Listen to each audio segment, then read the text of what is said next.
Welcome!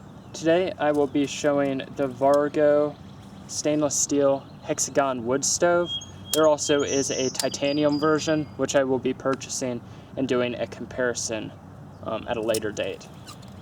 So I'm going to be using one of these Hexagon wood stoves when I'm hiking part of the Appalachian Trail, as this one has worked out fantastically. The reason I'll be buying the titanium mostly is it will save a little bit of weight compared to this. It's just a few grams, but I want to save as much as possible. So I'm going to start a quick fire to kind of save time. I'm going to be using a napkin as well as char cloth, just some regular wood, and a blast match, which blast match, amazing fire starter. Just throw that in there.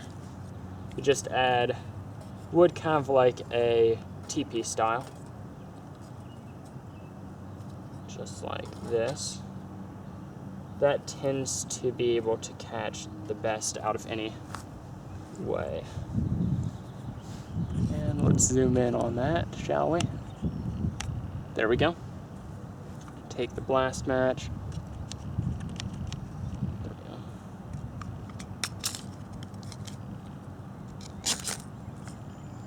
Okay. That right there. Take the stick.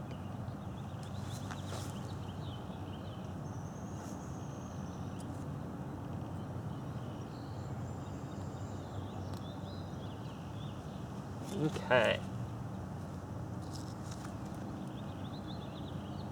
So I like to kind of layer sticks on top like that, so not as much heat will escape, but it can still come in from the side, or air can still come in from the side.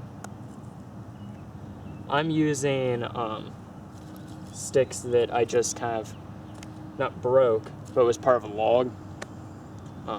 My house doesn't really have any regular twigs and sticks like that, so I'm having to use these, which makes it a little bit harder. So you can see it's catching very quickly. Funnels the heat up. Also, as you can see, it does have legs around here, keeps it off the ground, so air is actually being sucked in the bottom as well as through the side when the heat is rising. So very nice little system. Also can be flipped over and use the bottom as a grill because it has holes in it. I tend to like to let this sit for about 3 to 5 minutes, and let coals start forming at the bottom while constantly feeding it. And then I can start putting in bigger pieces and bigger sticks. Although I placed some pretty big ones in this time, but I start filling it up a little bit more, and I'm able to put the pot on. Works great. Let's just start putting other things in. You can see it catches things very quickly, especially when it starts creating a lot of heat down there and embers.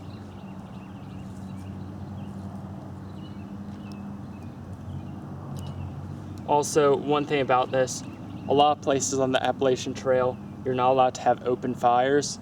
Since this is considered a enclosed fire, this would be allowed.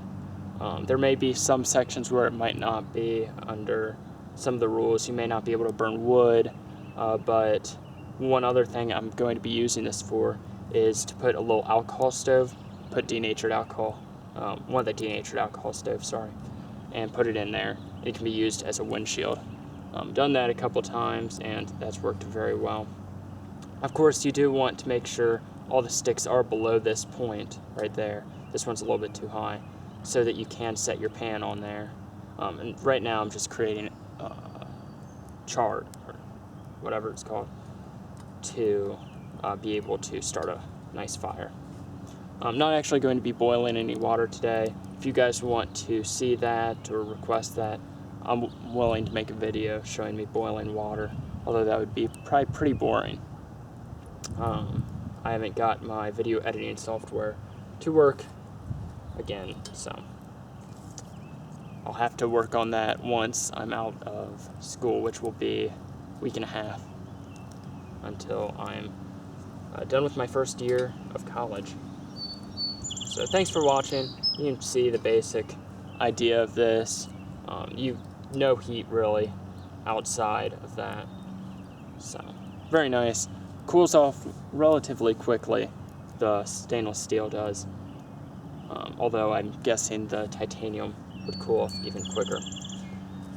So one thing you can notice, I keep the door open. You can close it, although it kind of blocks the air. Since it does have that bottom, you can actually blow underneath of it, and once it has all those hot coals in there, it really heats them up and will shoot the heat directly up into any wood you have. So even if your fire goes out, because there's not much wood in here, you can still start it back up relatively easy, because you have easy access to those coals.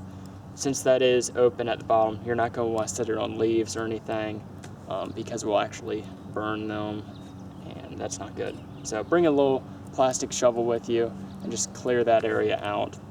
Have it either on rock or on plain dirt, so not to start a forest fire or something. Definitely would be great for what's it called, a to-go bag or a bug-out bag, because this does not require fuel really, other than what you can find in nature. So hopefully you guys enjoyed. I'm really liking this. I may look to see if there are any other types of wood stoves, as I'm really liking the wood stove compared to alcohol stoves. Maybe it might have problems when it's raining, and that's why I will bring an alcohol stove as a backup. And there you go. Hope you guys enjoyed. Have a great day, and get outside. Bye.